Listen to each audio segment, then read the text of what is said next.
Okay, Nick and Andy, let's preview and give our prediction for Fulham against Arsenal. Big London Derby coming up at Craven Cottage after the international break. Obviously, Arsenal are top of the table heading into this match week, Nick. They go to Fulham, and I can't work Fulham out. They're like what I'd call a funny team. They can play well, be dominant, but then also have a nightmare and look shaky all over the place within the space of about 10 minutes during a game. What do you make of them? Because it seems like Marco Silva's made some good signings this summer. A few new ones are settling in, obviously, but almost on the edge of stalling a little bit his project at Fulham. But it's felt like that way a few times over the last few seasons, and they always seem to recover. So what do you expect from them? Because they're a tough team, and they have caused upsets the last few years. Yeah, they're a real tricky team to read. And the reason is they seem to bring in players and you think they're going to be stars. And then Marco Silva almost does the Eddie Howe, speaking from a Newcastle perspective, where he waits a little while to really bed that player in. I always expected we were going to see more of Emile Smith-Rowe when he first got there, and that took some time.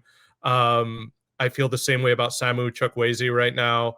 I feel the same way about Kevin, who looks really exciting, but has just slowly came off the bench.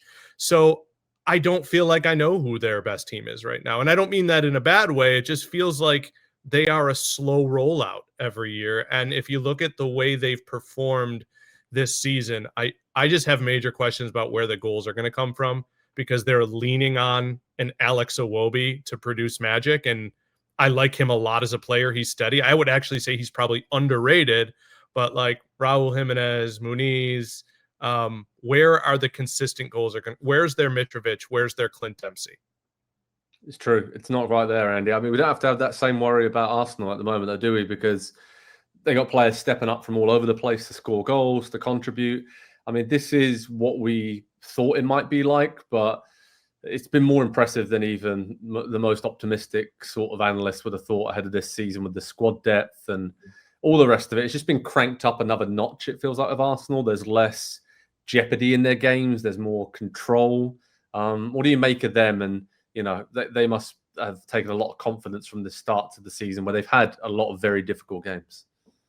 Yeah, I do think they've got everything they need this season. The way that they've built the squad, it's not just big names, it's not just the most talented players, it's players who can perform a couple of different roles in the team. And I think we're going to see it with Eze now that Odegaard is going to be out for a few weeks. His ability to play there on the left and replace Trossard or Martinelli, or if he needs to drop in and be the most advanced attacking central midfielder in there, he can do that job probably better. I think that's probably where he's most effective, or where I think, at least in this team with the talent that's around him, he can combine more in those spaces. So I think maybe, obviously you don't want to lose a player like Martin Odegaard, but I do think that we could see a little bit of a surge from them. And I think just getting him to play in one position over the course of the next month or so, I think will also probably help him settle in as well. And even the back line, you've got players that can play multiple spots around. Timber can play both sides. Calafiori's a rock there on the left side. I feel like slot in and play center back in a tough situation as well. There is depth all over the place. There's quality all over the place. They have everything that they need to win the title this season. And with Liverpool kind of slipping up a little bit early in the season and not looking their best, City in clearly a transitional period, I think they have to win the title this season. I'm with you. I think they have to as well. And Nick, I guess this is the kind of game where in previous seasons, this is where they have slipped up in terms of not winning the title that they probably should have, where they've, in a weird way, we know they can perform now against the big boys away from home, pick up results, but it has been these kind of, I think it was against Fulham, they lost in the last few seasons, and it was against West Ham and teams where you'd think they'd roll up and win 2-3-0 and it'd be pretty comfortable. So this is a big test of a step forward after an international break. Players have been all over the world playing. This is when it really kicks into, we are serious about winning the title and getting over the line this season. I think we're going to learn a lot about Arsenal in this game. Yeah, and for the Arsenal haters, if it falls apart, it is going to be hysterical, because there is an arrogance with the way they play. And I don't know that they're truly prepared for it to not go their way this year. And I don't mean that in a bad way. I mean, Mikel Arteta brought it last year and it seemed a little displaced. But the way you watch Gabriel play, Calafiori play, they're out there with, I don't want to be the on a mission guy because it's cliche. Every team wants to win every game, but there is an anger. There is it has to happen part of it, because if it doesn't happen, where do you go from here? I think at their best, if you were to take every competitor out there, at their best, at City's best, at Liverpool's best, I think Arsenal are just ahead of City.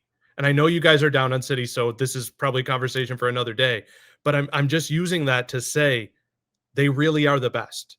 Like that I'm putting the jinx on it. I can see Andy smiling, but they should win this year. They should have won last year. And I just don't know where they go if they don't win this year. It's true, right, Andy? I mean, given the amount that they've spent, this is... We've been saying this a lot. This is the make or break season in Mikel Arteta's project, but this is truly it now. This is put your money where your mouth is, win us a trophy, and then we can move on to the next step. Yeah, absolutely done with the excuses, the reasons, whatever.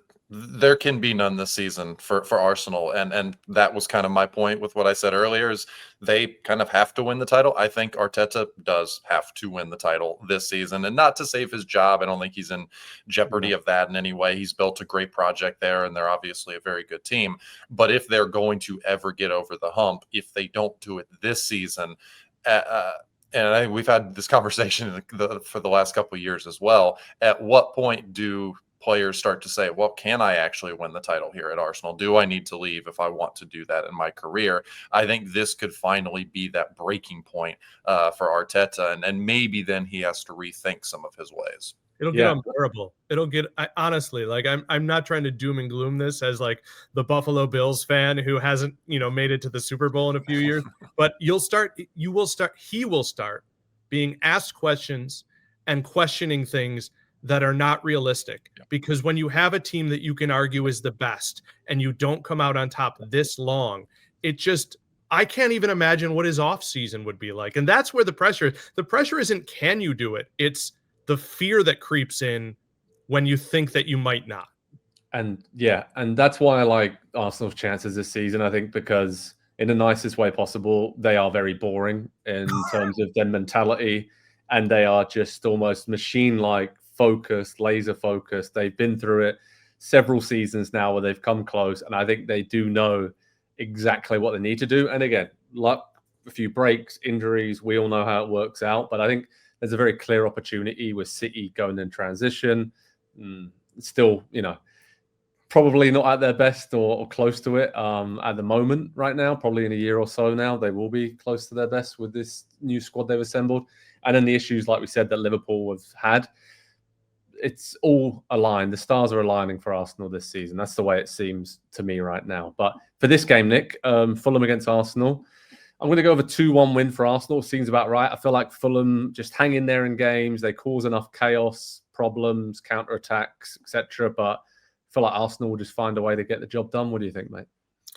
I think the West Ham game, to me, is Arsenal. It's controlling. It's a multi-goal win. And you're wondering, why is it 2-0 every game? Like, this is team 2-goal win for them. So I think 2-0 is the call there too. Andy? Yeah, no Jimenez, no Muniz for Fulham, no goals for them. I'll give Arsenal a couple. I'll go 2-0 as well. There you go. Head over to Pro Soccer Talk on NBCSports.com for all the latest. Fulham against Arsenal in West London, under the lights, down by the banks of the River Thames. Going to be a beauty. Let's see how Arsenal react after the international break. The pressure, if you could call it that, of being top of the table. And Fulham, we know they love a surprise, so let's see if they can pull off an upset this weekend. It's going to be a good one. Hi there, I'm Rebecca Lowe, studio host of NBC's coverage of the Premier League. Don't forget to hit subscribe to watch more videos all season long. And for even more Premier League content, from original series to live matches, head over to Peacock.